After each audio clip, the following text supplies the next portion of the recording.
Welcome back to another episode of Expats in Ukraine with your host, me, Corey.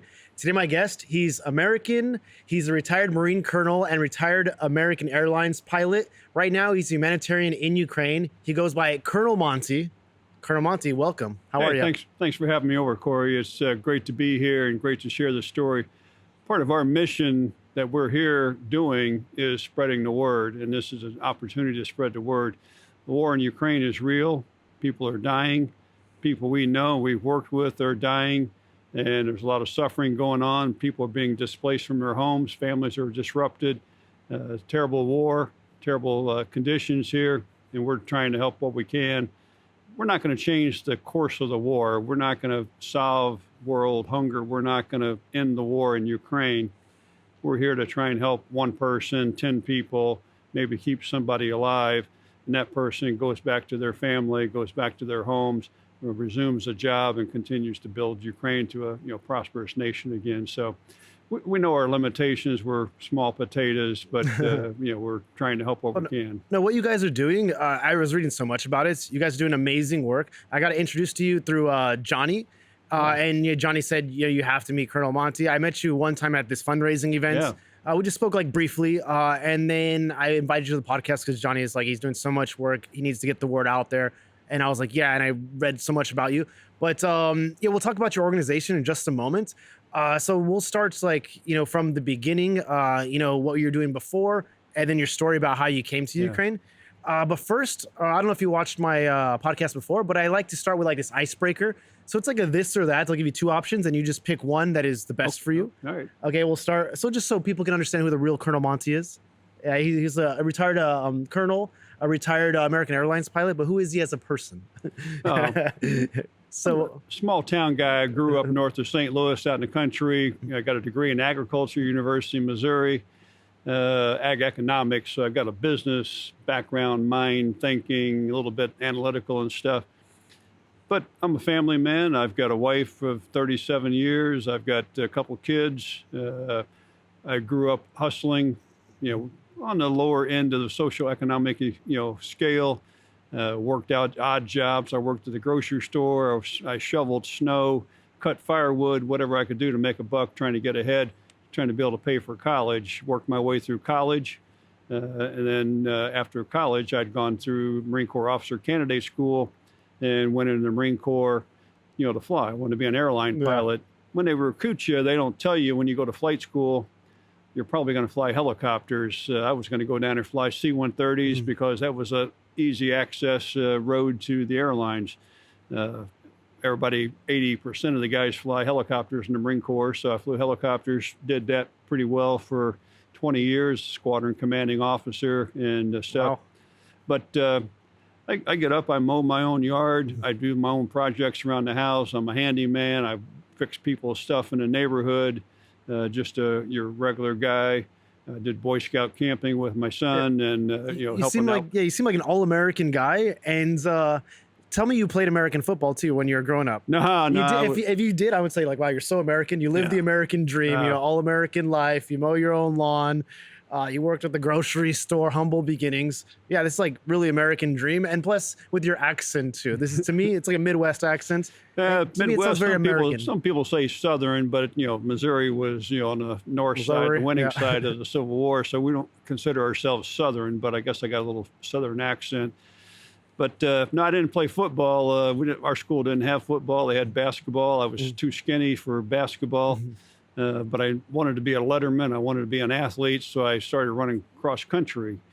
Cross country team would take anybody that showed up. We ran in those days, 1972, when I went to high school. We ran in Converse All-Star, tennis shoes, no support. Eventually, we got some running track shoes. Ran track and cross country. Ran in the state cross country meet. Won the conference 2-mile. I was a decent athlete that helped in the Marine Corps. If you're in the Marine Corps and you're going to do well, you've got to be kind of an all-around athlete. And of course, man. But no, I was 3-sport letterman in high school. Thought about maybe college, but it's just too competitive, and I wanted to go to college to have fun. So, yeah. No, you're probably the most American guest I've had so far. Oh, thank you. I appreciate that. Yeah, but so I'll give you two options right now, and this is just kind of like this icebreaker thing.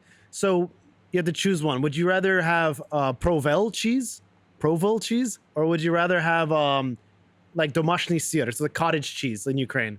I tell you what, I did the cottage cheese with the sour cream mixed into it, and I was impressed. A little bit of sugar on there. I don't know what it's called, but maybe it's like sirniki or something like this. Yeah, but it was really good. But on a sandwich, I would take the provolone, but I would take the cottage cheese and the sour cream, a little bit of sugar, and it was pretty tasty. I had that a couple of months ago here. They really love this cottage cheese here. They call it домашний сыр or tvorog. But yeah, I really like it as well. And yeah, I remember my grandpa back home, he used to sit in front of the TV and just eat cottage cheese. I never can get it. It's like he's just eating it right out of the thing. And then now that I'm in Ukraine, I'm like, okay, maybe he wasn't that crazy, because I wouldn't do it out of the carton, but I would have to mix it with something. But I'm like, cottage cheese, I'll pass on. I've tried that as a kid. I think I'll pass on that. But your all's sour cream and the sugar and maybe little berries in there. It was nice. Yeah, for sure. Okay, next one, Mississippi River or Dnipro River? I grew up on the Mississippi River, just inland from it in Missouri and north of St. Louis. So I would probably have to pick the Mississippi River. Huck Finn, Hannibal, Missouri is just north of me, where he wrote all of his stories, Mark Twain. So I'm kind of, attached to the... Mississippi River is the biggest river in the U.S., right? Yes. Okay, and do people actually swim in it? I think so. Not really too often. It's a fast-moving river. It's a deep river. Okay. Samuel Clemens, Mark Twain actually swam across it in one of his books where he bragged about it and had leg cramps as he swam across the last half of it or something. But you don't see many people swimming in the river. They go down, they do boating in it and stuff and different stuff like that, fishing, but not a whole lot of swimming. Would you say like the Mississippi River on average is wider than the Dnipro River? Oh, yeah, much wider. Yeah, much wider. Okay. I would say much wider just from looking at it and driving across. The Mississippi is a huge river, especially down the St. Louis area. It starts way up north, near Canada, Montana, someplace, and flows down. By the time it gets to St. Louis, it's the big muddy. It's pretty muddy and pretty dark and moving pretty fast. I'm from LA, and we have a body of water, but it's just it's the Pacific Ocean. We don't have any rivers. I mean, we have the LA River, but it's like all concrete. And it's not interesting. I've lived in Orange County for County. Oh, which part? Yeah, or Mission Viejo, Rancho Centerburg. Yeah. Okay, right on. Yeah. I'm from the Pasadena area. Yeah, Laguna Beach area. So Laguna Beach, nice. Yeah. Okay, so next one, the Gateway Arch or the Arch of Friendship here in Kyiv. This is the one that's like this. It looks like kind of like a rainbow, a metal rainbow. Have you seen it? Yeah, I'm in Kyiv, so I got to go with the local arch, landmark. The arch here. Yeah, but I've been to the St. Louis Arch, and that was being built when I was in grade school and stuff. Oh, really? So it's the gateway to the west, so it's a pretty famous landmark across the United States. But yeah, it's great seeing some of the sights here in Kyiv. But I got to be 100% honest with you. We don't get out and do really any sightseeing. We come here for one reason only, to work, build IFACs, build first aid kits, get medical stuff out. So we've done a very little bit of touring around and seeing some of the sites, something we need to do more. So thanks for reminding me of that. Oh, of course. Yeah, you seem like all business. Now you're here to help Ukraine, but you need to take a day off as well. There's so many beautiful things to see here in Kyiv. Especially. We're gonna try and do Sunday the subterranean down to the crypts and stuff underneath the Kyiv. So we're getting an English translator to tour guide to hopefully give us on Sunday. But I believe it's near Peczerska Lavra. Exactly so they have underneath. Yeah, it's supposed to be very interesting. So we're looking forward to that. But you're absolutely right. We're not here on vacation. I'm retired. I've retired from the Airlines. I've retired from the Marine Corps. I've done okay. But we come here to work. We don't come here to hang out. We're not chasing skirts. We interview guys that work with us, and if they're here to hang out and tell stories and run around, they can go do that. But they're not going to do it on our time. So we work 6-7 days a week. Sun up to sundown, and all the time. No, it's great. I mean. Yeah, I know. I feel like, it's great what you're doing, but you really, Kyiv is a beautiful city. It's so historical. There's so much here. I feel like, you should experience it, especially because you're helping so much. Right. It'd be great for you to get involved, in the culture and, the people. But I'll tell you what, it's the last question, St. Louis or Kyiv? over in Kyiv, and you're talking about the beautiful city and stuff. We didn't go down to St. Louis that much. We'd go down to the ball game. My mom went nursing school in St. Louis, so she The was Cardinals, right? Like the ball game. yeah. Okay. And so it was. We go to the city, but it's not like our home. We grew up rural, 60 miles north of St. Louis, farming country. Yeah. It's like 20 miles outside of Kyiv. It turns into rural farmland, and I drive through, and I'm like looking out at the corn crops, the wheat crops, the sunflower crops here.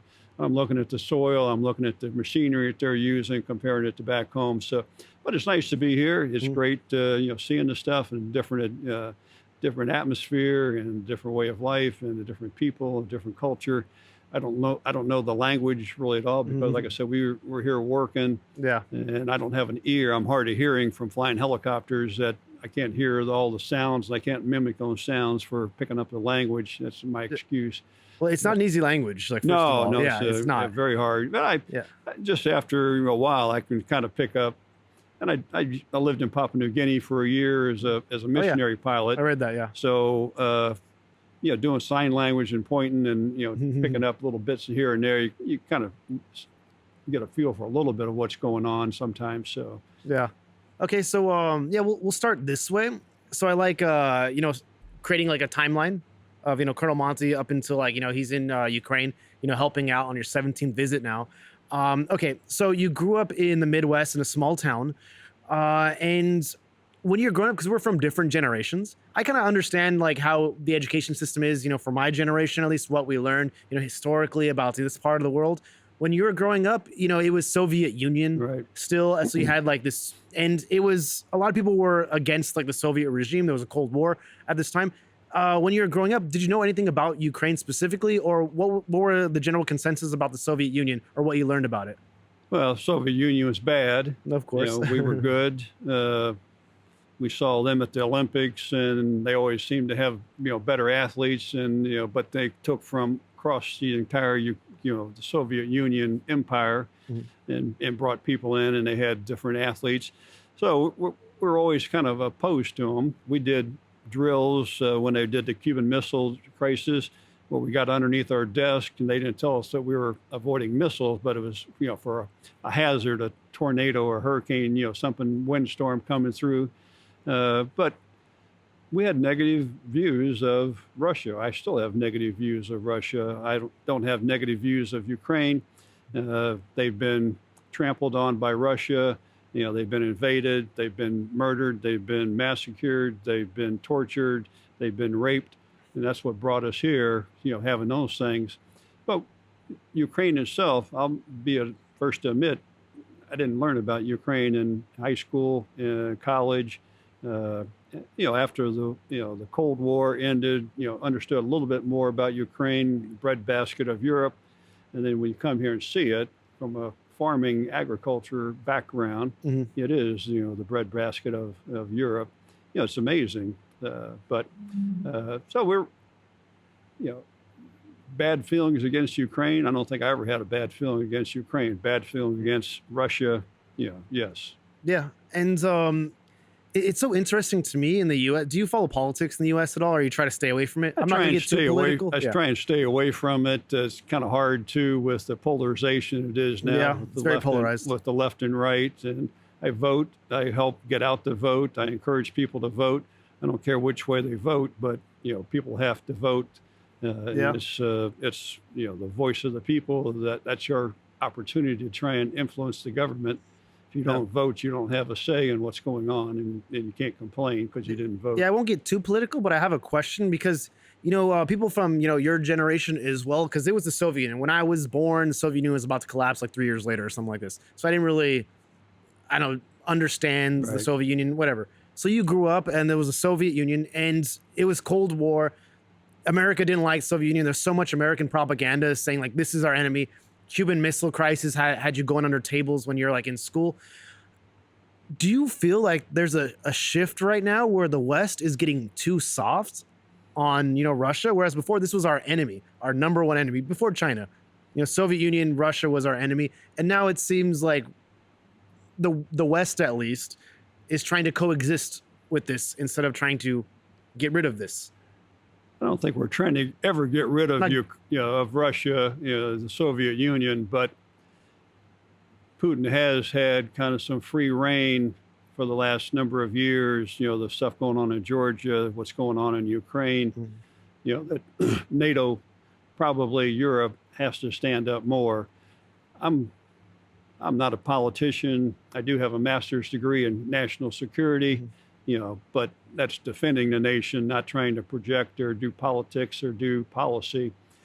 But I think it has to be stronger. We have to stop Putin. If Putin is allowed to do something in Ukraine and continue to do it and continue to take and occupy the territory, it's going to just embolden him to do it in another country.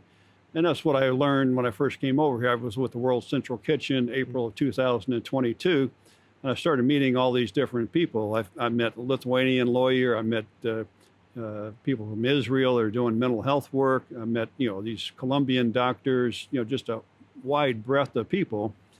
And everybody was here for one reason, because they felt Russia was wrong and they were going to try and help do what they could to stop the invasion or help Ukraine, maintain their sovereignty. So is it, have we gone too soft? Are we too afraid of, angering Putin and Russia? Maybe. There is consequences to that. You play too hard, we strike back, we send in troops, we do, NATO does something that could trigger, a nuclear, holocaust. And, so it's a fine line. I don't want to be president. I've never thought about running for office, but it's a fine line of how far you can push, how strong you can be. But I think that you're right. We need to be a little bit stronger, a little bit more firm, and we need to be more committed with the EU, NATO, and stop the advances. No, I totally agree. And it's, the West has gone like a bit soft, because I remember, especially during the Cuban Missile Crisis, since we brought it up already, there was like a line, like a red line. You put missiles in Cuba. This is like a big thing. We're going to attack you. We have both of them had their nukes aimed at each other. Right. And then it was resolved based on like, American kind of, courage to stand up to the bully, the enemy. Right. And right now, Russia is pushing their way through Ukraine, and Russia is making all the red lines, saying, hey, if you give them weapons, we're going to nuke we're you. Gonna do this. Yeah. And then we just, okay, we don't want to get nuked. And then we slowly give them weapons. And then guess what? No nukes are happening. Right. And then, Russia's setting another red line. If you give them more vehicles, we're going to nuke you. And then we don't do it. We do it slowly. Now they have new vehicles. Russia still hasn't nuked. So I know, to me, it's just kind of shocking that Russia gets to dictate, all of these lines. And I think you're absolutely right. We need to be stronger, more firm. There was a big deal about the F-16s coming in. They brought in 12, 14, 16 F-16s. This is a huge country. That's just a drop of F-16s. But this was a red line for Putin back then. Oh yeah, yeah. It is. We need to be supplying more of that. We don't. If you can't win a war if you don't have air superiority. I was a Ford air controller, flew helicopters in the Marine Corps. I've studied, tactical air control. You got to have some air superiority. The drones now are taking over the battlefield. Everybody I talk to or I hear is talking about just a mass number of drones overhead that are just a constant buzzing of drones attacking.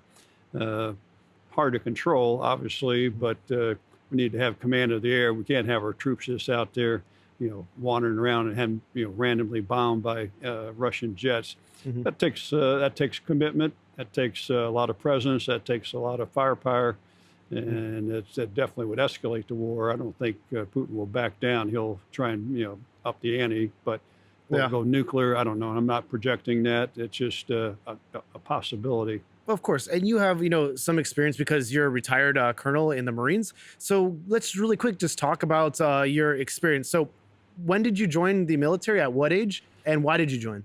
Yeah, 1972, I started high school, graduated in 76. 76, the fall of 76, I went to the University of Missouri and had looked into the military academies, but didn't really want that strict college education. 4 years of, it was pretty heady times back in the 70s, 80s of, partying and, hanging out and having some drinks and having fun at college. I didn't see that at the military academy. So University of Missouri, biggest school in Missouri, went there, decided first year, I met someone that had gone to officer candidate school. And I said, oh, that sounds interesting. That'd be a way to get into the military and go to flight school and then start paving that career for the airline pilot, because everybody back in those days was a military pilot first. So I was like, oh, here's a way to go to flight school. I could do the Marine Corps. I'd read a lot about the Marine Corps. I was a decent athlete and went into the officer candidate school in 1977. And so I went to officer candidate school when most of the people in Ukraine were not even born, or their parents hadn't been born, or barely. And 77, 79, officer candidate school, 6 weeks of pretty grueling training. Graduated in 1980 and went into the Marine Corps, went to flight school, flew helicopters for 25 years in the Marine Corps. And then, simultaneously got hired at American Airlines as a reserve pilot in the Marine Corps. And you've been there like 30-something years at American Airlines, right? Yeah, I got hired at American Airlines in 1988. I had the same ID number from 1988 to 2009. Yeah, I don't want to make you or 2022. think that you're old, but I was born in 88. Yeah, so I had the same ID number from 88 to 2022. I flew Boeing 777s, 787s, America to Asia to Europe. Great trips, fly over, spend 24 hours on the ground, fly back home, and do that 3 times a month. It was a pretty fun. So you seem like someone that's very knowledgeable about planes and jets. And can you tell me, for the audience as well, Ukraine was like, they really wanted F-16s. They finally got them. Do you feel like this is kind of like a game changer, or why were the F-16s so hyped up? F-16 is a great fighter attack jet and is able to do a multitude of missions, high-tech weapons, a high-tech aircraft. It's not going to get shot down, or it's going to be hard to shoot down. Very, very well, equipped, providing all kinds of electronic warfare that they can jam and do different things to avoid being shot down. And it worked well for us in Afghanistan, in Iraq. It was a force multiplier, saved a lot of troops. You get troops in contact, F-16s, other fighters roll in, drop big bombs, and it kind of goes away. So it's a very known, versatile fighter, attack aircraft. And it could do wonders here, but you can't do it with one squadron. You have to have a number of squadrons across Ukraine, to be able to maintain the air superiority. And how many F-16s do you think Ukraine would need for it to make a difference on the battlefield? I've never considered the numbers, but much more than 10 times what we've have, 20 times what we have now over here. It's huge. You need aircraft carriers off the coast with Navy pilots flying F-18s and Marine pilots. So it's a whole different game. I'll be very honest. I don't look at the tactical when we send first aid kits. I don't care what unit it is. This unit needs some help. Fine, I'll send it. As long as they're on the front lines and working to do that. And I haven't considered the numbers wise of what it would take to to win the war. But since you have like a lot of experience with planes and all of this, I'm just curious. And also another question I have about the planes. So MiGs, Ukraine, they have a lot of these even before they got the F-16s. Right. What makes F-16 more superior than a MiG? And do you think Ukraine get the job done with MiGs? It's a numbers thing. You just have to have more airplanes, more pilots, and the trained pilots. Right now, I don't see that in Ukraine. So some number greater than what's flying now. Obviously, they can't hold back the Russian forces now. So double the number we've got now. Thereabouts probably would make a difference. F-16s, MiG 29s, MiG 27s, probably about 6 to 1, half dozen other. The aircraft just has to be manned, have to be fueled, they have to be operational, have to have decent pilots out there flying them, and have a plan. Sometimes I look at the war in Ukraine, there doesn't seem to be a real plan. It seems to be some independent units going out and attacking and doing, out and in. There needs to be an overall arching, plan of concept of operation of how they're going to run the war. So one thing doesn't win the war. It's going to take the airplanes. It's going to take tanks. It's going to take the ground guys. Mm-hmm. It could be F-16s or it could be first aid kits. Why am I, as a volunteer, Mm-hmm. fundraising and buying and supporting the Ukrainian army soldiers with my first aid kits that we give to them for free? That's a function of the Ukrainian government. Mm-hmm. They're not doing it. So other reserve people have picked up the ball and helping out with, doing fundraising. That's a fundamental failure of Ukraine. So Mm-hmm. it's across the board. We need more men's, we need more airplanes, we need more of everything. Yeah. And yeah, I'm just talking about this with you because you have experience. You can kind of, give me more insight on this. Okay. And yeah, when it comes to modern warfare, it's typically drones. They use them for reconnaissance. There's, FPVs, suicide drones. There's drones that do drops. There's drones that, Right. basically drones for everything. There's like laser drones now. Yeah. But anyway, so with this, with the way, war is now, do you think, more F-16s, or for example, would be beneficial, or should Ukraine prioritize some other weaponry? I think, the F-16 is definitely a priority that needs to be brought in, or some type of frontline fighter, Eurofighter, planes out of Europe, Mm-hmm. are about the same as F-16s. Maybe the F-16 is a little bit better. They've all got their specialties that needs to be blended in. But you got to have command and control of the air. You've got to be able to, let your troops maneuver on the ground and be able to attack. If they're out in the open and a MiG-29 from Russia flies over and drops bombs on them, kind of disrupts, the attack. It's just basics of, military planning and preparation. Ukraine's behind the eight ball. They just don't have enough resources. They don't have the manpower. They don't have the artillery. They don't have the tanks. They don't have, the F-16s. You could take any slice of it, and I don't think there's anything that Ukraine has more of than Russia. I mean, it's a numbers thing. Well, it's a numbers thing. Ukraine seems to be holding their own in a way, to whereas, sure, Russia is gaining ground in the east, but it's very slowly, and it's a war of attrition. And at the rates that Russia is gaining land, they will collapse before they reach Kiev because they will run out of manpower. But I digress. So let's talk about your first involvement with what's going on with the war in Ukraine and how you started helping. So you retired in 2022 from American Airlines. Right. Which month was this? I'm trying to see if it coincides. Yeah, with November of 22. Okay, November 2022. So before you retired, then Russia invaded Ukraine. Were you watching the news about this, or you were? I mean, before the invasion. Oh yeah, before the invasion, was watching it, thinking they're just rattling the sword. They're not going to actually go in there. Ukraine's a sovereign nation. This is clearly an illegal war. So I didn't expect anything to actually happen. I was surprised when I went across the border, started attacking, and then how fast they made it to Kyiv, or the vicinity of Kyiv, and the atrocities that happened shortly after. I was reading about it in the paper after the invasion, reading about it, seeing it on the news, reading about it. When I was in the Marine Corps, my last tour was the director of the Marine Corps Center for Lessons Learned.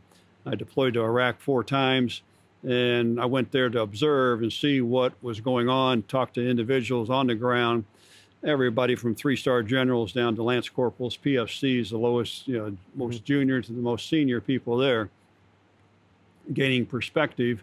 And then we looked to see what we could do on organize, train, equip the government functions of fighting the war, and providing the capabilities to fight that war. So I decided I'm going to go to Ukraine. I was reading Tuesday after Easter. I've been reading the paper, and I said... But what was the moment where it just triggered something in your head to where you're like, I need to be there? That was right after Easter. I was sitting in my sunroom reading the paper, and I said, that's it. I'm tired of reading. I'm going to go do something. Yeah, but what was that news article you're reading? Was it because Ukraine was losing a lot of people? Was it because of the atrocities you saw in these? The atrocities was the big thing that was going on. I think Bucha was going on then, and I'm like, that's it. I'm going to go. I'm an airline pilot. I'm used to flying around the world. My wife is used to me flying around the world. 7 o'clock, I said I'm going to Ukraine. By 9 o'clock, I had a plan. 2 hours later, I told my wife I'm going to Ukraine, and she was, oh, good. When are you leaving? I said, well, there's a flight tomorrow morning at 9 o'clock. And she's like, oh. Wow. But I packed a bag in 15 minutes. It's the same bag I would pack to go on an airline trip. And I was signed up to be on the World Kitchen cooking staff, and helping. And came over and went to the World Central Kitchen in Przemyśl, Poland, and worked there for a week, 10 days, and meeting people, talking to people, observing things. Didn't come into Ukraine, didn't have a need. My job was with the World Central Kitchen, cooking and making sandwiches. Primarily making sandwiches. They didn't let us actually cook, but making sandwiches, 6,000 or 7,000 sandwiches a day.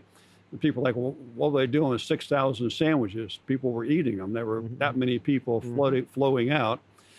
So that gave me the perspective of the world connection there, of the Brazilian doctors, the Lithuanian lawyers, the Israeli mental health workers, the Americans, the Germans, the British, everybody was there helping and doing stuff, Australians, everybody. And that emboldened me to do more. And they said, hey, you should carry some medical stuff in. And I'm like, it's a first world country. Why do I need to bring medical supplies in a suitcase? That's not going to help. But learned that it would help. I started bringing in and came back in August, and I brought in 200 pounds of orthopedic splints, external, rods that they put on elbows. Now in December, when I came back, end of November, in December, I met a guy, an American Army Ranger soldier, Afghan veteran, Iraq veteran. And I told Barry I brought these splints in. He said, oh, really? My buddy, they used some splints like that on his elbow. He got shot in the elbow, clearing a trench. And I'm like, okay, interesting. We moved on.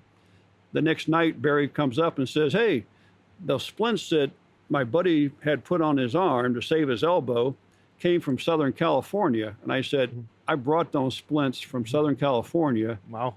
All the way to Krakow, and then someone drove them in to Krakow to Ukraine the next day, and then they were used on his buddy and saved his elbow. So, the little small steps like that seemed inconsequential may have saved that guy's elbow. Yeah, and that was kind of a little charge to our ego of we're helping. And then December we came back and started building first aid kits. We built like 20. I'm trying to create a timeline really quick. So late April, early May was when you came to Ukraine, World Central Kitchen. You got inspired by the people there, and you wanted to maybe bring medical supplies. And you're still working at American Airlines at this point. No, I was still working at American. I was just taking some days off, and I was still employed full time. So then you came back, you worked, and then when did you come back again to start doing these medical supplies? I came back, and I retired November 18th of 2022, and I think it was November 22nd. We got on a plane, and my buddy Chuck came over with me. So that's why the traveling colonels with an S. Colonel Chuck and I are retired Marine Corps officers. We worked together. We knew each other in the Marine Corps. And we came back and we linked up with Dr. Jim, who's got a charity in England, Sophia Foundation, Sophia Okonostra Foundation. And he was building first aid kits. We're like, well, we could help do that. We know about that. So in the end of November, after I retired, is when I started really coming back over. And I've been here almost nonstop for 2 years now. Yeah, I think a big question that, maybe people watching have, because I have it, is did your retirement coincide with the war, or were you going to do this anyways, retire anyways?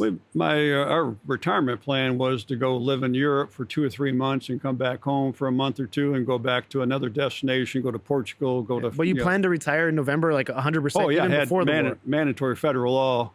I'm older than I look. November of 22, I turned 65. Okay. And your commercial airline flying career is over. There's no option.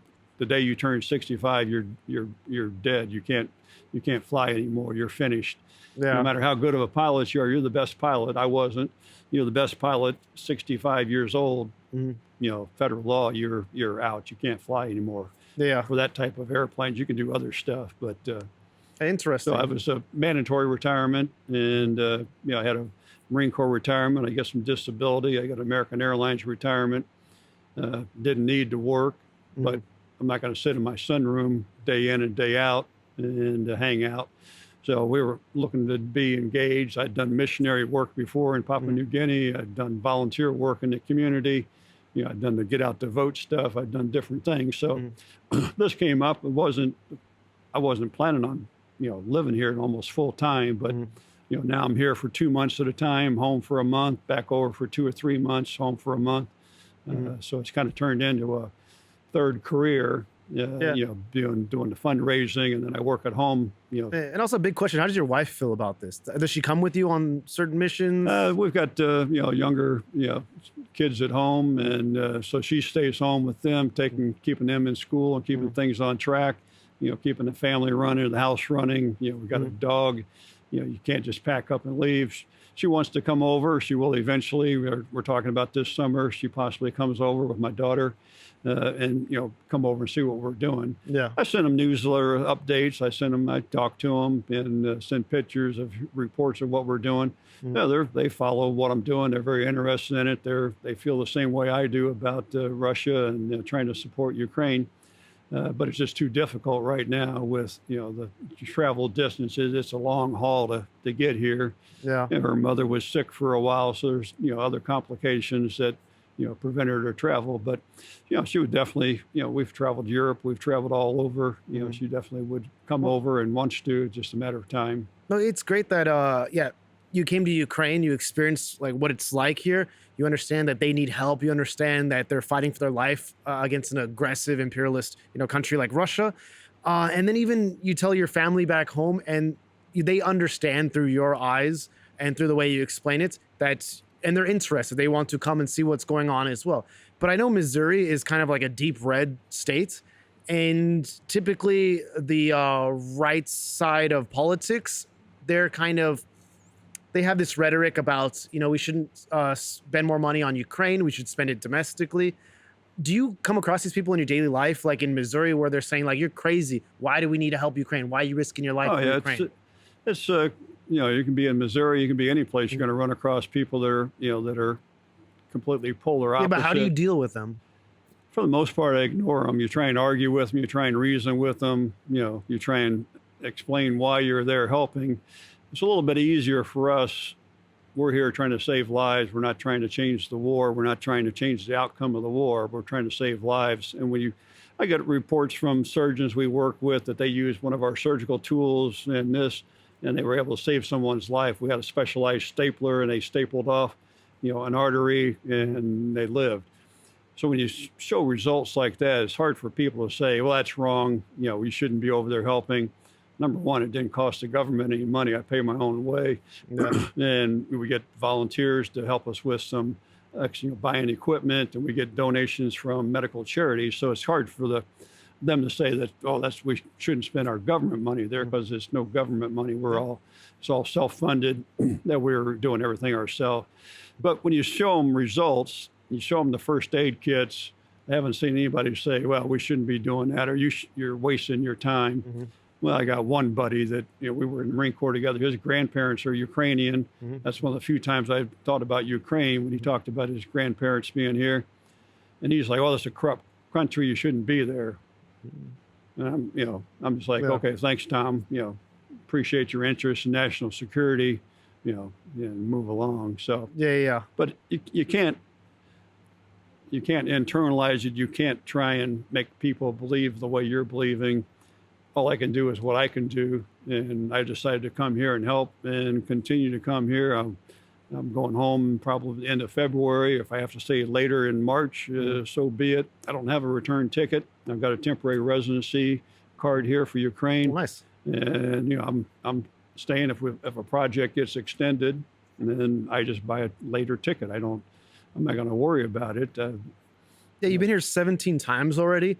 So, and you started this group. It's organization, maybe? Can I call it organization? Yeah, we call ourselves an NGO, non-governmental organization. Okay, so Traveling Colonels, it's you and Colonel Chuck, right? That's correct. And Colonel Chuck, he always comes with you? Or you guys come like separately? Or he comes sometimes we travel, side by side all the way from the get-go to, all the way to Kyiv, the same train, the same Cub car, everything.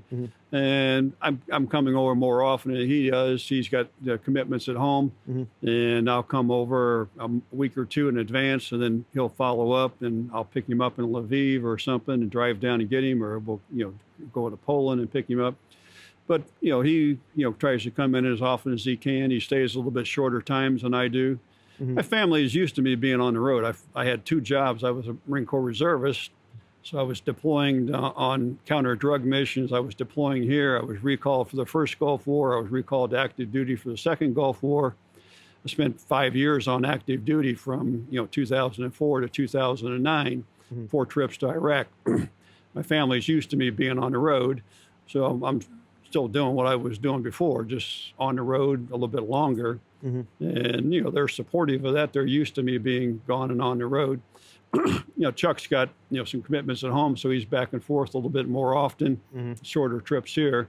But if I'm here, he wants to be over here working. We got a little group chat. He sees what we're doing. He's like, I want to be there, save some of that for me. I want to help with that. But we've got other people. We've got Steve, who was an American Airlines pilot with me. We got hired almost exactly the same time at American Airlines. We were at the same base, same airplanes. We didn't know each other. We got to Ukraine and we met for the first time. He's got the same background as us, military. He was a pilot for the Air Force, and he's been over here about 7 times. And we've got another guy, Dave, who's been here in Ukraine for about a year now, full time. And he's on our team. He was Air Force. So we've got a group of people here, and then Chuck and I come in, and when we can, we've got to spend some time at home to, keep things going there. But, of course. Sorry, I got a little, little hoarseness here. Oh yeah, no, yeah, but if you need water, just let me know. But so how many supplies has your team brought to Ukraine so far? I did a little calculation. Actually, took pen and paper, and for the year of 2024.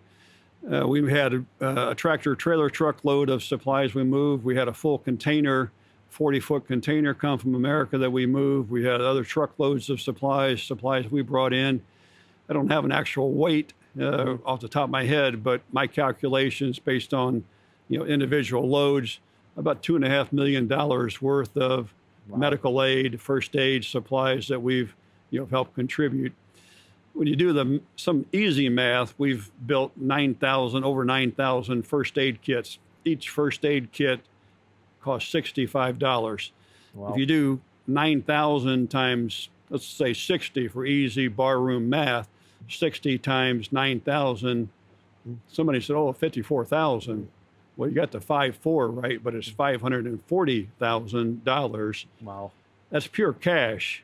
That's not, we think we'll do this, we'll hope we can get this, we'll get some free, and we get some of it free, but some items people give us donations of tourniquets, but that's $540,000 of first aid kits that 2 retired Marine Corps colonels and a few other people have gathered and built, and we get other guys to come in and help build, and we were building up to $1,300 a month at one point. Wow. We had more money coming in. Money is hard to get now. It's hard to get donations. And how do you fundraise, by the way? Use Twitter primarily, and we've got a couple of donors that give us a couple $1,000s here and there. Other groups will help contribute. They'll do a fundraiser and say, hey, this is going to go to the traveling colonels. Then give us money. You got Kathy, the veteran out of California, has a couple groups that she helps, and then she encourages them to give money to us. So there's a variety of means, but it's all social media. We pay all of our own travel expenses, all of our hotels, our plane tickets, getting here, and we pay for our own meals while we're here, our own drinks while we're here. All the money we raise is used on buying first aid kits, supplies, tourniquets, trauma bandages, gauze. I just bought $1,000 or a couple $100 worth of gauze today. Just picked it up a couple weeks ago. I bought trauma bandages for over $1,000. When I buy 500 tourniquets, that's $7,500. And so it's a big cash outlay. Luckily, we get some people that help support us. Right now, it's down a little bit, so we scaled back and we shifted the focus, over to medical supplies, which A lot of it's expired, but it's good medical supplies. Drapes, gauzes aren't really going to go bad just because the date says they're bad. Yeah. We're able to get truckloads of that at times, and then we send it out to different hospitals that are underserved, but have a large military population. Yeah, and you were saying that some of your contacts, they maybe do some fundraising events, or they fundraise on their social media channels somehow, and then they get this money and they give it to you guys to buy certain supplies. Say if there's someone watching right now back in the U.S. and they want to do something like that because they can't come to Ukraine, but help out physically, but maybe they can do like an event. How do you think the best way to go about this, since you have some experience in the U.S.? I'd say we'll take any money that can be raised and sent to us. On Twitter, you'll find me. I'm M.E. Dunnard on the Twitter. And we've got travelingcolonels.gmail at gmail.com as a donor link that you could send to PayPal. And we use that money. And we'll work with our buddy Johnny, who's got a Ukrainian charity. And we have a 501c link on there. And I'll give you that link later that you can maybe post. But people go on there. If they're U.S. citizens, they can get a 501c tax-deductible donation letter back. It's kind of a lengthy link to get into that. So I'll just save that and send it to you so you can post it to the donors. But we use PayPal. We use Venmo. The easiest way is to follow me on Twitter, M.E. Dunnard, MEDUNARD, and that's on Twitter. And then on there's links that we post for fundraising that keep things going. And if somebody wants to, so you gave them like excellent ways on how they can, give you money once they fundraise for it. But how can they start a fundraiser so they can send it to you? Because I'm doing a fundraiser this Sunday, actually. I don't know if you're going to be in town this Sunday. Yeah, I'll be here. Yeah, you'll be here. Okay, perfect. So my buddy, he does Ukrainian folk music. He's from the U.S. as well. And he typically every couple of weeks, he does a fundraiser, raises like 20K for 20K grivnas for some certain charity, or not charity, but some, I guess, units. And so I have this unit that I'm fundraising for. Him and I were, putting our heads together. I'm inviting the people. I got a bunch of brands to donate some items. We're going to auction them off, raffle them off. He's going to do, live Ukrainian folk music. Then we're going to have like a DJ towards the end. It's Sunday. So I'm expecting maybe 20, 30K. This is, kind of my goal. But I know how to do it within Ukraine. But how can someone start in the U.S. to fundraise? Do they have to have an event like this? Is there a way to do it online that you know of in the U.S. that you've come across? One of our guys, Steve Nash, has done very well. He talks to people and just tells them, and he's got business cards with a donor link that they can do a QR code and send that stuff in, off his donor link. But it's just talking to people. It's talking to your neighbors. It's talking to your family members. You may know somebody that's got a large, maybe they've got a charity and they've got funds that they disperse. Try and get them to help you, dispense some. Our Kathy the veteran has contacts with some people on the East Coast, and she goes up there and gives a talk, a presentation, like at a church. And I've done that at my own, church back in my hometown.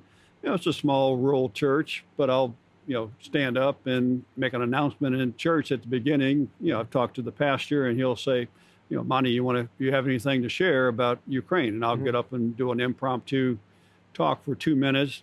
And at the end of church, so people will come by and say, hey, here's $200, here's $100. Wow. And Chuck does the same thing at his church.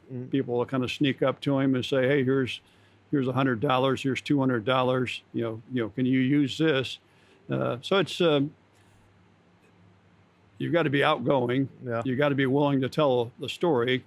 And like Steve has asked me, what do I tell people? I was like, well, take a first aid kit, and I'll show people at church. This is the first aid kit. This is how a life is saved. We buy this tourniquet. It costs $15, and people are like, oh, can I help buy some? Yeah. If you buy a tourniquet, we might be able to use that to save a life and put it in a first aid kit. So, and you can also material, goods are also good. I go to a medical charity in Manassas, Virginia called Medical Missionaries. Dr. Gill is an Army doctor during the Vietnam War era. He has medical supplies come into his charity in Manassas, and then they put them in containers and ship them to Haiti, Africa, Appalachian Mountains, underserved areas. But those same surplus medical items he's sending to Haiti, I'll say, hey, can I have a slice of that? And they'll give me 100, 200 pounds of it. And I put it in boxes and it's shipped over. Mhm. And then those boxes get sent down to frontline units. And medics are like, oh, wow, this is great gauze. Syringes, gauze, Band-Aids, tape. It's the same in America as it is here. You know, you're in a hospital, you need IV lines, you need needles, you need catheters, you need Foley, for doing surgery. Yeah. But there's many ways you can do it. You have to kind of think out of the box a little bit. The hard thing is people don't want to give cash, but cash is king in humanitarian operations and disaster operation. I can buy in Ukraine trauma bandages, gauze, tourniquets, so on and so forth from Ukrainian manufacturers. So that's twofold. It gets money into the Ukrainian economy. It saves me from having to ship the items in, saves us transportation costs and logistics costs to get it here, and we're helping the Ukrainian economy. So today I ordered 500 trauma bandages. That'll be about $3 each, $1,500 that I'll have to pay here in a couple of days. So, but people can do that. They can send us money for tourniquets, and we buy them here in Ukraine. So it's a way to help the economy also. Yeah, I would have to say as well, this is probably the first crowdfunded kind of war. Like literally the money that you raise, it could save lives. It could end this war sooner on Ukraine's terms.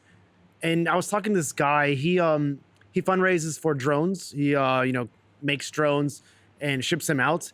And he was saying that one of his drones that he made, I think it's drones, I don't know, $100, $200 to like build or something like this.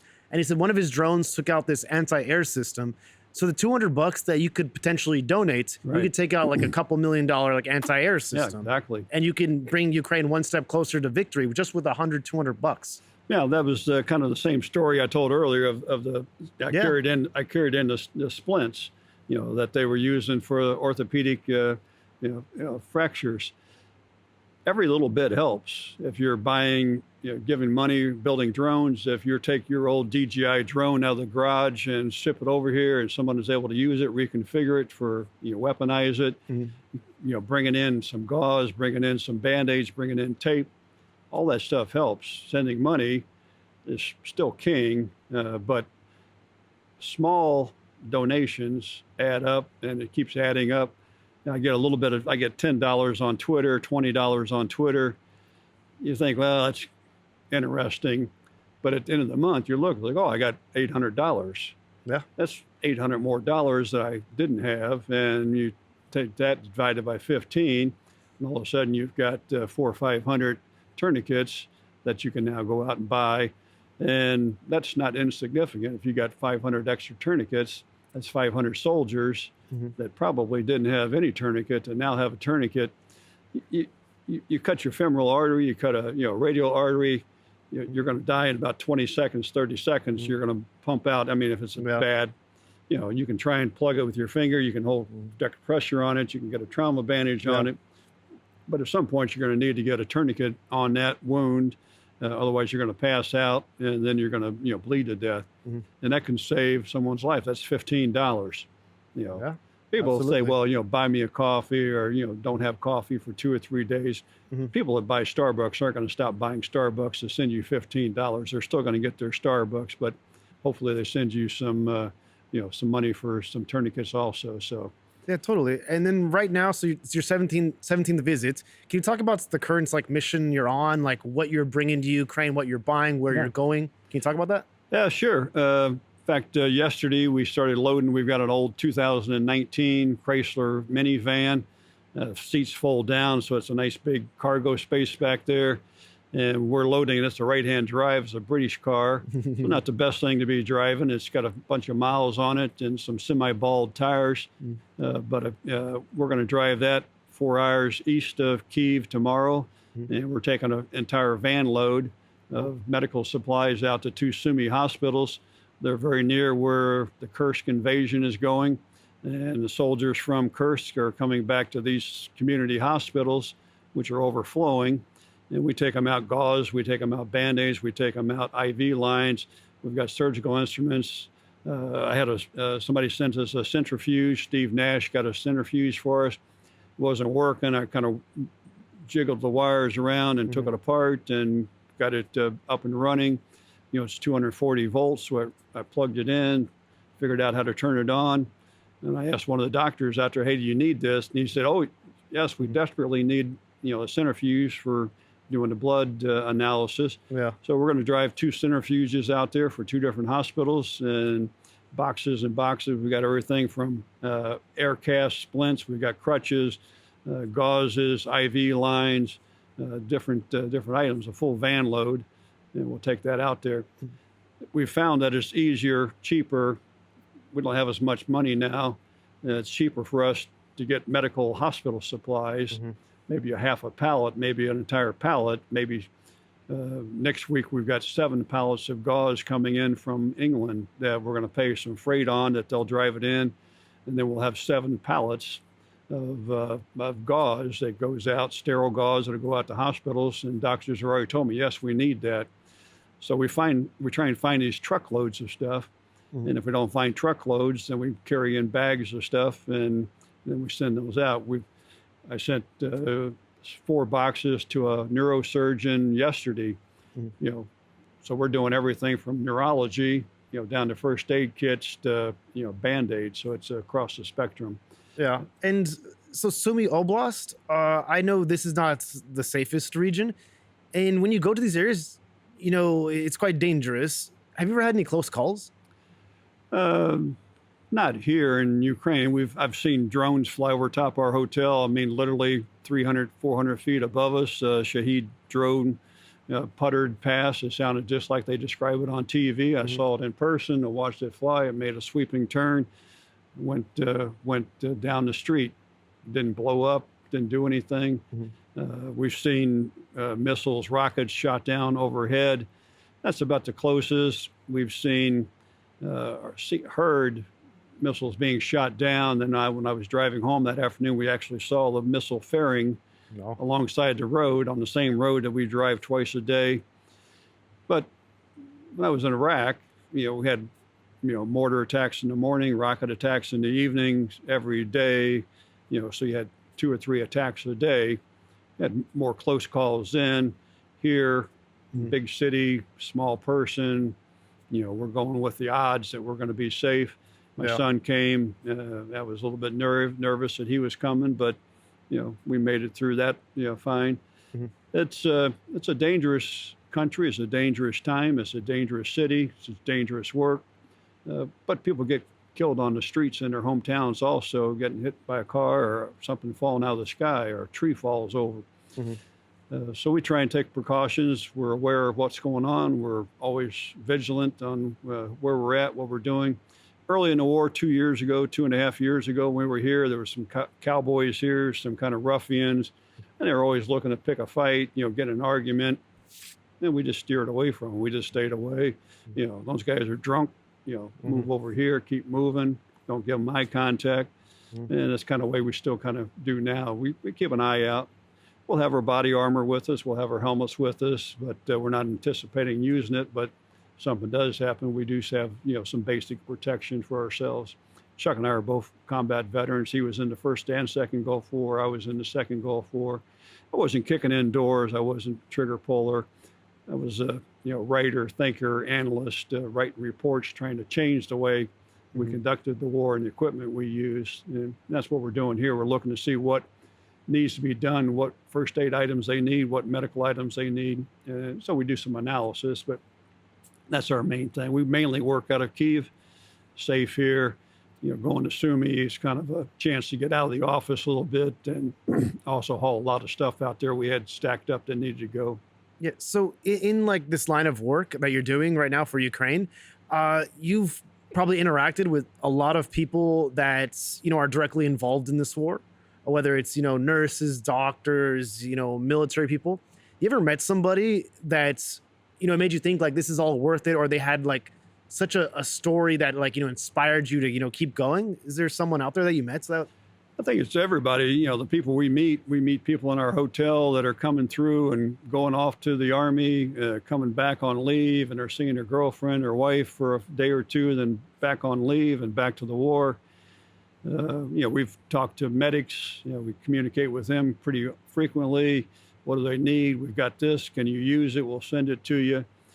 But we've had those medics killed also. We've had 3 or 4 medics that we worked with, talked to, never met in person, but we chatted with and were familiar with and made phone calls with that are now, gone, killed, dead, finished. One of our early events over here, we met the guy William. He'd been shot in the head by a tank round, shrapnel on both sides of his head.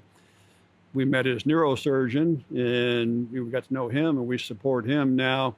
We've met other doctors that are, it could be urologists, they could be, trauma surgeons, but we try and help them out. So we don't have any one particular person. We say this is who we, idolize. But everybody we work with is, very involved in the war, overworked. They're, some hospitals are having 125 new patients a day come in, and we try and help them out as much as we can because, we see what they're doing, the work that they're doing. So it's very hard to keep up with everybody, and we don't get. Some people have their unit, their group. We got about 6 or 8, 10 people groups that we help kind of regularly. Yeah. And then we get random calls for help support that we help sometimes. We try and help people that we know, people that know somebody that we know that we can make a connection to. Otherwise, you're just shipping stuff off and it could be sold. We're trying to get some kind of first person knowledge of who this is going to. But nobody we, totally idolize on, but it's, just everybody's doing the same stuff. All the volunteers, the people in different countries are coming here. And, that energizes us to keep going also. Yeah, the reason why I say that is because, I've met like so many interesting people here, but there's like some stories as well as, people maybe I haven't met, but I've done some, I guess, like videos about. For example, I was in Lviv the day after they had like this really big attack, right. And it was probably about, I don't know, like several months ago. And this guy, I don't know the exact story, but he stepped out of his apartment to do something, and the rocket hit his apartment, and he lost his wife and 2 daughters. Right. And I was there the next day because I was going there to film something, and I was like, okay, like I'll just film like the aftermath of this. So I interviewed some people like on the streets. They lost their car, they lost their apartment. Luckily, they survived. But then I went to the funeral of this guy, and it's tragic, man. Everyone was lined up to go inside to pay their respects. You have the coffins there, like in the main church in Lviv. The guy is just standing with his head down. Everyone's walking by, like it'll be all right. And he's broken, man. And then they go to the center of the city. They march to the center of the city. They have, I guess, the hearses, and then they play taps like on the trumpet. He just standing there while everyone is just, on their knee, like looking at him, and it's tragic, man. It's sad. And then whenever I think of this, I just think of, how much other people are going through, right. Dealing with all this trauma. And it makes me want to kind of have this stop.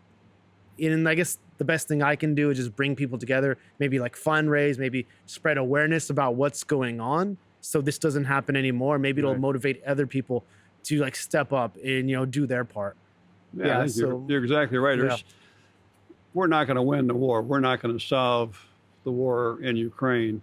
No matter what we do, we're little bit players. We're trying to impact one person, one family, and, getting out and doing what you're doing, spreading the word, having these interviews, getting people to talk about it, getting viewers involved, maybe have viewers do some donations, so it's a ripple effect, everybody contributing a little bit, makes a bigger impact. So I appreciate what you're doing and your impact out there, helping people, helping them cope with it.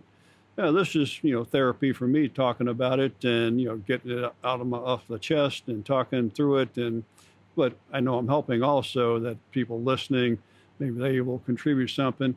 And I did an interview the other day, and they asked me about the medical missionaries, Dr. Gill in Manassas, and I said, they've got a donor link. Give Dr. Gill some money. He's going to help me. He's going to help Appalachian people. He's going to help people in Haiti. There's lots of ways to help out there. Will some of it trickle down to me, of course, because Dr. Gill gives me a truckload of supplies. If I say, hey, I need a bunch of first aid stuff, I drive out there a week, 2 weeks later, and they load me up. No cost, no fee. I just have to ship it over here. So you help me, you help Dr. Gill, you help, the different people. It all comes around and eventually helps out. Now, of course, we did encourage people to make mention on their donation. This goes to the traveling colonels, and Dr. Gill has done that before. He'll be like, yeah, this is your money. I'm like, oh, I'll make a donation back to you. And he's like, no, this is yours. Take it. And, you guys are doing good stuff. So, Well, I can definitely understand why Johnny was so insistent on, you should talk to Colonel Monty. You should talk to Colonel Monty. He's doing so much for Ukraine. I'm so glad I got in touch with you, because what you're doing is incredible, and you're saving lives, and you're just doing it, from the bottom of your heart. You have no connection to Ukraine. And I don't know, when you were talking about, you went to your church and you just talked to the people at your church in your community, and then they just, give you some money to come help. I don't know, it just feels like as long as you spread the word and make people more aware, exactly, then they will want to do something. I don't know. You tell a positive story. Mm-hmm. We got a lot of groups that want to work with us. They want to help us. They want to collaborate. Sometimes that collaboration means they want me to fundraise, and then they kind of get some of the free press and some of the goodwill and some of the work we're doing. So we like groups that, really collaborate. They help and they provide something. It's not just us and, them. So it does inspire people. It does encourage them to help, and they hear a positive story. We saved a life. We get reports back. We used your first aid kit, and we put a chest seal on a guy, and it saved his life. I get Dr. Ivan out of Kharkiv Military Hospital. We send him a lot of laparoscopic instruments that are going in, and they're doing laparoscopic surgery, less invasive, less recovery time, shorter recovery. And he was like, we use this tool to do this on this lady, which saved her life. Wow. Wow. We used your mesh. You gave us this great surgical mesh, and we can do 3 operations instead of 2. We can do extra operations and help, move things along. So a lot of opportunity to help, and people like hearing those positive stories, and success tends to build on success. And right now we're doing pretty well. We got a pretty good reputation. We've got the military background. We were senior officers in the Marine Corps. And we've kind of taken that role here as kind of the senior advisors, and we're at times father figures for helping people out. And kind of, I helped a guy today with some money, and I filled his tank up with gas so he could go to Kramatorsk and do some work down there. He didn't have a way to get down there. I'm like, I'll take money out of my pocket and I'll put gas in your car, your van, go off, and he'll do more stuff and keep things rolling. So it's self-perpetuating. We're doing good stuff, and people want to be part of that. So it's nice to have a winning team. And I got a winning team. I kind of defaulted to be in charge. Wasn't something I sought after, but guys came and said, hey, I want to help. And more people came, and more people, and somebody had to kind of say, go here, do this, do that. And that ended up being me. But Carl, you're such an inspiring person, and I do wish that there are more people like you out there. I know you might get kind of like I guess bashful when I say this, but I consider you a hero, because you're saving lives, and you're doing this just because you feel like you should be doing this. Like, this is the right thing to do. Yeah. I don't know. And you don't have to be here. You're traveling 17 times. It's crazy to me. But in my book, you're a hero, Colonel Monty, and we just reached our time. So is there anything that you want to talk about that we haven't discussed? This has come up a couple of times at the hotel with, talking about people, why we do it. And people are like, well, you're getting paid. You're getting money. You're not doing this for free. Come on, tell us the truth. I'm like, no, this absolutely volunteer. We don't get any money. We don't take anything out of the donations except to buy supplies. And it's a lot of Soviet thinking, I think, is what's in it for me? Mm-hmm. There's got to be some trade-off. You're not doing this for free. What's the kickback? What's the give? And there is none. We're here because we think we're doing good. We think we're helping, and we're going to continue to do what we can for as long as we can. But it all boils down to the dollars. Those donations. If the donations come in, we keep working. If the donations don't come in, then we stop working, or we shift our business model to something else. Like we've shifted 2 or 3 times now. Now we're doing more hospital supplies because they're cheaper. We don't have to raise as much money. But as long as the money keeps coming in and there's a need, we're going to continue to come back and do more. So I appreciate you having me here, Corey. It's been a great chance to talk. I've talked too much probably, but it's great, man. I feel like I've gone hoarse with. We'll get you some water after this episode. But I'll tell you what, I know you plugged it earlier, but why don't you look in this camera one more time and just plug maybe how people can help you, how they can reach you and your organization. I'm Colonel Monty. If you look at Twitter, I'm M.E. Dunnard in Twitter, and I've got all kinds of links for doing PayPal and different donor link items there. You could also send me an email at travelingcolonels@gmail.com, and I'll send you those links also. And we've got a donor box that's a 501c U.S. charity for donations, and that's donor box Traveling Colonels 501c. But I'll send that to you also so that people can find that and make contributions. They're tax deductible. Or you can send us supplies. I'm on you can do a search of my name. I'll come up, and you can send me an email. I answer all my emails and all my texts. So I do everything. I'm the public relations. I'm the boxer. I'm the guy that drives the van. I'm the purchasing agent. I'm the finance officer. I'm the fundraiser. So yeah, you do it all. And if they want to follow you maybe on Twitter, just so they can follow your journey, can you tell them how to reach you as well? M.E. Dunnard, on Twitter, M.E. Dunnard at earthlink.net. Okay, right on. But no, it's great chatting with you. I really appreciate, and I'm sure all the Ukrainian people appreciate what you're doing for the country. I'm going to sign off right now. Thanks again for watching this episode of Expats in Ukraine with your host, me, Corey. If you like this episode, give it a thumbs up. If you want to see more episodes like this, subscribe to the channel. And if you want to leave a comment, I guess giving your feedback or just telling Colonel Monty how much you appreciate his support, leave a comment down below. And what I like to do, Colonel Monty, I like to shake the hand of the guests here on the side of the table. Come on down so people can see how tall you are. Yeah. Thanks for coming out, man. I really appreciate it.